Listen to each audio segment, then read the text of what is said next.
So fellow art lovers, or I assume you love art because you're looking up art tutorials. Before we go any further, I should mention this is part 2 of a 2-part series, so go check out part 1 and let's go. So like in the last one, we started with 4 grades of pencil. I used 2H, an H, an HB and a 2B, 2 blending stumps, a kneaded and a hard eraser. We're going to use the H and just lightly draw in a little more detail on the eyelids. This is where we left off last time, so please go check out the other one if you haven't. Anyway, I'm going to start shading in just the crease of the eyelid and very close to the lash line. These are the 2 darkest areas on your eyelid. Normally, if you don't have any makeup on, that is. And this is just going to really make the middle of the eyelid stand out, and we're going to blend in the same direction as we shaded in.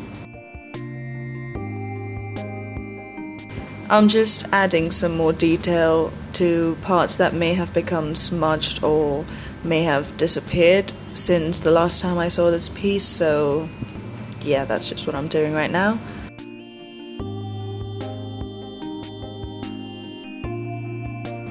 Okay, with the HB, I am just darkening the crease up a little bit and shading in slightly further in over both the edges.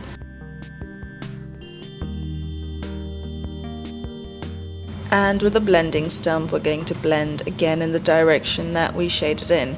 This is really going to create that shape of the socket, and I just shaded a little bit around so you can see how it will fit into an actual drawing.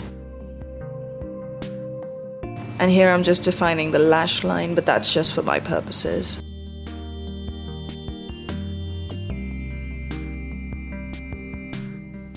Okay, with the lower lash line, we're going to thicken up the shading quite a bit at that little bumpy area, because that's usually the most sunken, and then just lightly line the rest of the lower eyelid.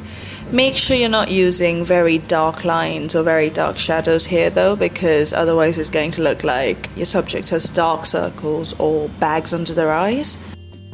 And with whatever's left on my blending stump, I'm just going to trace in the inner corner and join the 2 eyelids just parallel to the tear duct.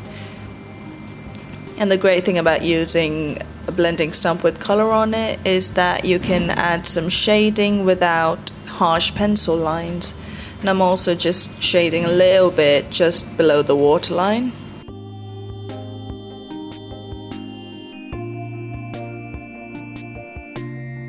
And then I drew a bit of a crease just on the outer corner of the eye. This is because you normally get that when you use your eyes, look around and blink and stuff. So, okay, with eyelashes, I have seen so many people do this number, which is just little slanty or curvy lines.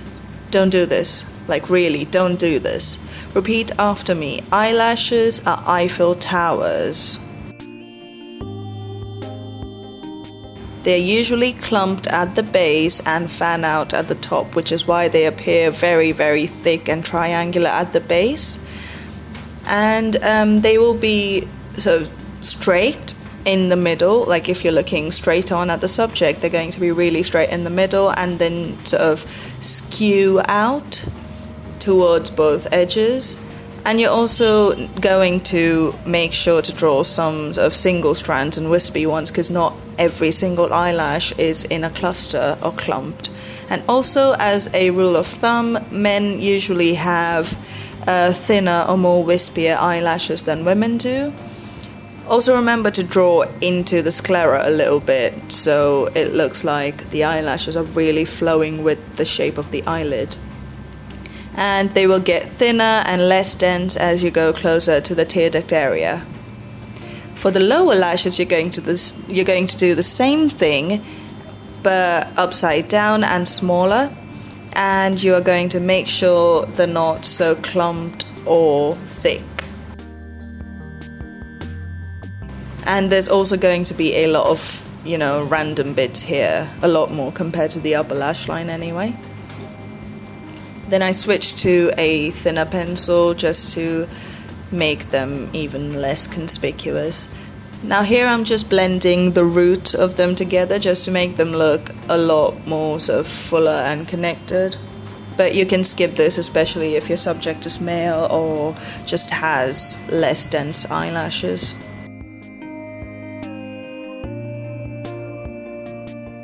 And then I just drew extra little lashes on the outside, almost running into each other just to elongate the eye a little bit.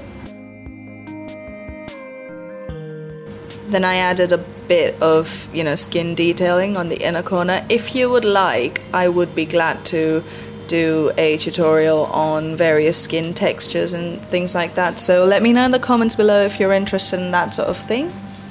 And as always, just add or remove details as you please, because this is your drawing and in the end you are your own best critic.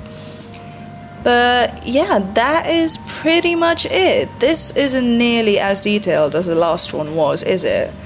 But yeah, if you like this video, please remember to give it a thumbs up and drop a comment below telling me what you think or what you would like to see in the future, and subscribe for more. I'll see you guys next time. Bye.